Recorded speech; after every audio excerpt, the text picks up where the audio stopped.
Hey guys, Selwyn again from WynnStrength.com.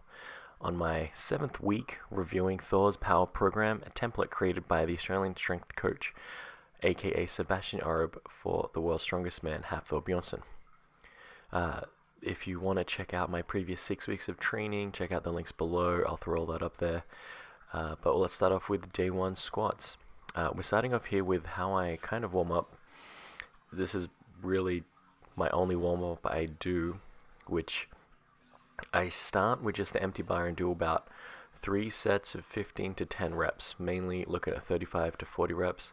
And then, as you can see, I just add 45s and 25s all the way up, doing the reps that the working set requires. So for example, if I'm working up to heavy singles, I'll just start doing singles at different weights. From pretty much up to 225, I'll do 5 reps just to get the blood flowing. But really what I'm trying to do is just, my warm-up is the movement for that day. So there's no cardio, there's no activation. I'm simply doing the warm-up with the movement, with the mindset of practicing the technique. And I'll generally pick 1 or 2 things to focus on for that day's session that I'm really trying to dial in on the warm-up sets. So here we move on to the actual working sets. So because I was doing 2 sets of 2, my last couple of warm-up sets were doubles. Here we go. You could probably say that's a little high. Go down again. I mean, yeah, barely hitting parallel. That's something I need to work on. As the weight gets heavy, I do start to cheat a little bit, but I think that's kind of not great. Not necessarily from a... Hey, that was a little better. That was a little more depth there. I like to watch the knees and the feet, because you can see my weight shifting back. Ideally, you want the weight to be center of the foot, so you notice my toes pop up a little bit, which means my weight's shifting back and I'm pushing more on the heels.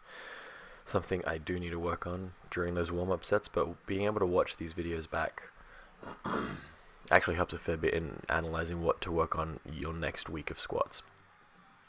And here we have some forward lunges. The program wants you to do walking lunges, but because I don't have any room, I'm doing the stationary lunges. I have been alternating between reverse lunges and forward lunges just because I can't do walking lunges, so I figure that's a good balance between the two. Generally the same weight structure is used. I don't think they're too different to load on, so adding around 10 pounds every week in order to get the little bit of overload there. Fairly straightforward movement. You want to try and make sure you do come forward as much as possible. I do like, with this rickety platform I have, there's that line that I can base off of when going forward, so I'm always making sure to step over that forward line in order to get that full stretch, because you don't want to get them too short and also too long, 2 different things. So you want to kind of find that middle ground in order to get that good activation and just make the movement feel more solid. We have some single leg calf raises. Again, another substitute because the program requires seated calf raises, and obviously I don't have any seated calf raise machine. I probably never will get one. So in this case, I'm doing the standing.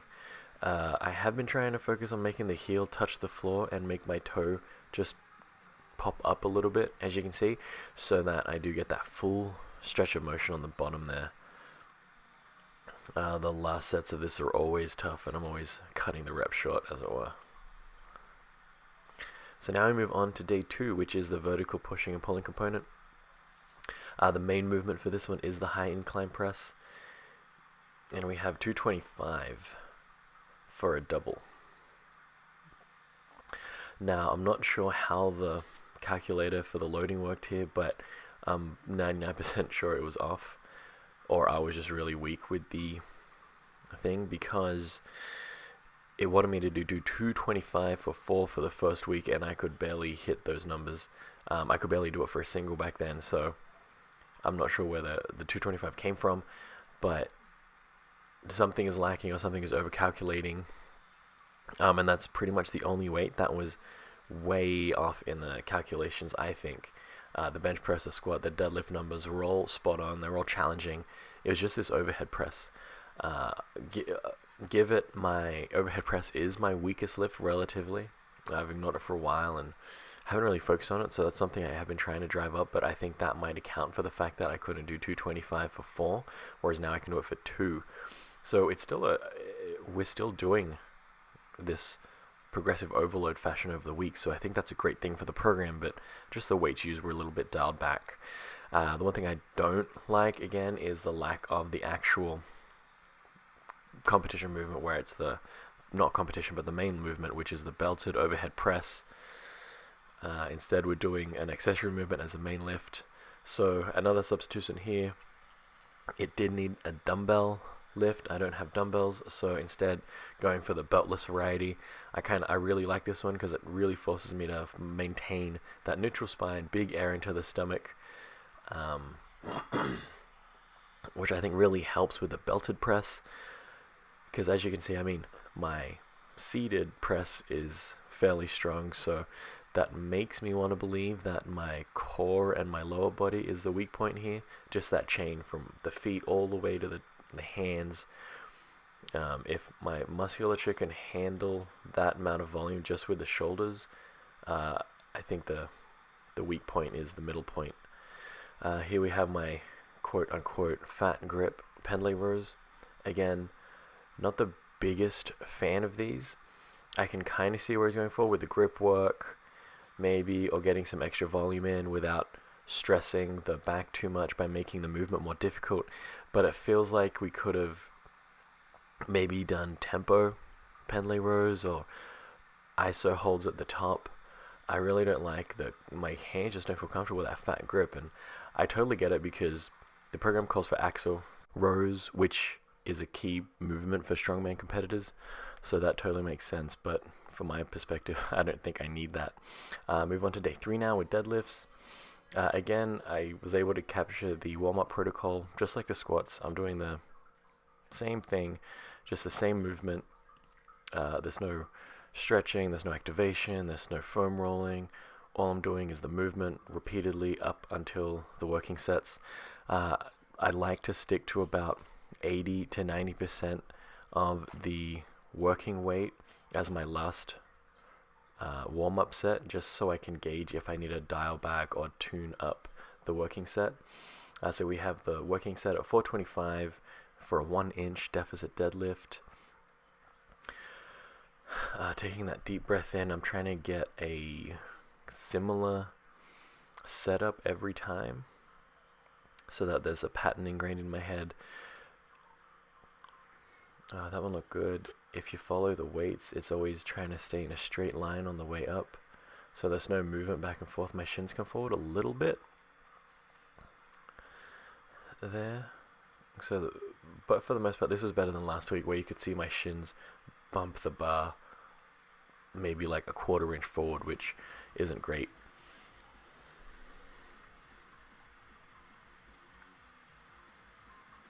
So you can see there a little bit of rotation too as it comes up.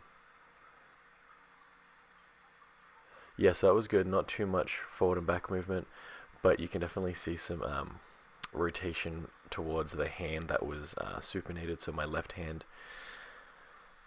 I think that's just a factor of having that alternating grip. And here we have some weighted carries, again, a somewhat substitution. They needed to be 10-meter carries. I just don't have that space, so I'm just walking back and forth, but picking it up and setting it down at the end of each one. I think I do this about 4 times for roughly 10 meters. Probably less than, but this added a little bit of extra quad work, I guess. A little bit more deadlift volume. And carrying on from the grip discussion earlier, I think this is a great exercise for building that grip. I wouldn't suggest using straps, especially for my level, where this isn't exactly heavy on the grand scheme of things. I think the weighted carries, the suitcase carry, all these type of weighted carries are great for building that grip strength, because it's not reliant on you picking it up and setting it down you're just really just holding it and walking around. Ideally, obviously, this isn't a great example because I am picking it up and setting it down. But I think because you're using the similar size bar, it's got that specificity, it's got that static hold, and I would say that you can walk further with a heavy weight than you can with a deadlift, so you might be able to get some overloading there, which will help drive that grip strength up in a specific manner rather than having that fat grip, which I don't know, if you're not using the axle bar, how much that translates over to a regular barbell, because you're gripping two different things. Here I'm going to start doing some Romanian deadlifts as the final assisted movement for the day. This is one movement where I do like to use the straps, just because of the high rep nature of the movement. I don't want to have that asymmetry, whether that's good or bad. Whatever the science says, I don't think there is any evidence to show that lifting with an asymmetrical grip or the alternating grip has any detrimental effects in the long run to your body, because we are asymmetrical creatures. I mean, I'm right-handed, so we would all assume my right side is stronger and more coordinated than my left side, so that isn't really an issue. I just don't like the feeling of the alternating grip for these high rep movements, and just with that, the neurological feeling of having that bar gripped with the straps rather than without just makes the movement feel more secure, and one less thing for me to worry about in this fatigued state. And I can focus really on getting that deep stretch and keeping the back straight and the legs engaged, because it's not the mindset behind the movement isn't grip, it's to work the hamstrings and the posterior chain. So now we have day 4 bench press. This is the one thing, again, I'll say it again, I've said it before, bench press is really shining in this program. Here I've got 290, 2x2, probably a rep PR. I don't think I've really worked in this 290 range ever. Whether it's like my 1 rep max is 305, so working at 290 for doubles is just great. I'm just super impressed with the way that this program has driven up my pressing. Obviously the bench press, the overhead press is still coming up quite well too. This is a great movement for developing triceps and upper body strength. And it might be due to the weighted chin up supersets too. And here we go, just really focusing on that leg drive, trying to push my head towards the mirror rather than pushing my butt up. So big air comes down. I mean, if I was to compete, I would need to pause a little bit more because they have that press command, but I'm super happy with the bench press. The grip, putting my pinky on that ring, has just really fine-tuned the bench press as a movement. And we have 35-pound weighted chin-ups. I think these have been just going great too. Probably one of my new favorite movements for building arm size and just strength, because I probably couldn't curl, what's that, 235 pounds, but I can chin up with 235 pounds. So there's one thing there. And you're getting some extra back movement. Here we have the low incline. Probably my favorite setting for the incline press is a low incline.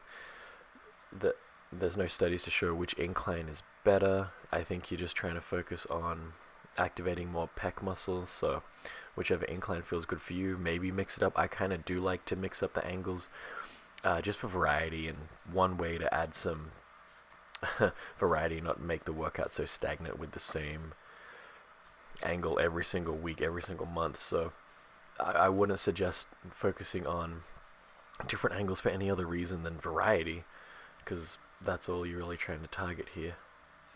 Just wrapping up here with the final movements for the week. The great thing with using bumper plates is it could be 315 or it could be 215. Obviously this is 215, I'm not that strong. But still focusing on driving those legs down and pushing my head up. So then we superset with some pendulum rows. My back's just been a little sore, so I did throw on the belt just for a little extra support. It just makes the movement feel better. It gives me something to brace against, so the belts don't protect your back in the way that most people do. It really just gives you something to push against. I'll create a video in the future where I talk about belts, just because I think that's a big misconception as to what belts do or don't do, and all these other things. Long story short, they don't decrease ab activation, and they don't protect your back from injury. So don't be afraid to use them. Also, when you don't use them, don't think that it's building the abs more. It's just practicing a movement without the belt. So, thanks for watching. This has been the 7th week of the program. Halfway through phase 2. So, well, over halfway through phase 2. Next week will be the final week, thankfully, for the phase 2, week 8. I'll put all the links below like usual. Check out my blog. I do the weekly write-up there as well. I try and talk about something different. I'm not just reading my written blog review. I'm actually talking about different things. Though obviously there'll be some overlap, but I'm trying to cover some different material here than I do there, so it's not just reading a PowerPoint presentation off of the slides. Check it out, WynnStrength.com. This has been Selwyn, and thanks again for watching.